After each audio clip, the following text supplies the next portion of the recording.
Әлеуметтік желілердегі жат діни ағымдардан қалай сақтанамыз?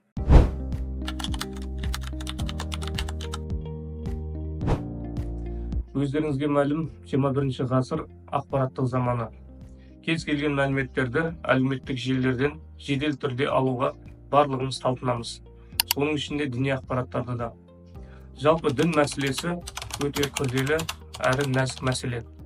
Діни ақпараттарды әлеуметтік желілерден алуды барынша біз сақ болуымыз қажет. Ол үшін біз өзіміздің сыни ойлау қабілетімізді дамыту керекпіз. Енді жастар жағына келсек, жастардың сыни ойлау қабілеті жоғары деңгейде емес. Сондықтан да әлеуметтік желілерден діни ақпараттар алу барысында мейлінше ресми дереккөздерге жүгінген абзал. Мысалы айтатын болсақ, Муфтият KZ, Иман KZ, тағы сол сияқты ресми дереккөздерге жүгінген абзал.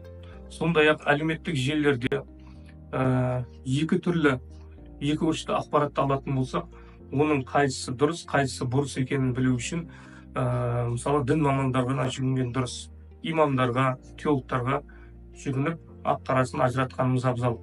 Әлеуметтік желілердегі жат діни ағым идеологиясының қазіргі белсенділігіне келетін болсақ, орыс тілді аудиторияға бағытталған Мұхаммад Сасетленский, Абдулла Кастекский секілді, сондай-ақ өзбек аудиториясындағы Садық Самарқанди, Абдулла Зуфар секілді насихатшылар жалпы ислам дініндегі шариғи мәселелерді қозғай отырып, өздерінің теріс пиғылдыларын, идеологияларын тықпалауға тырысады.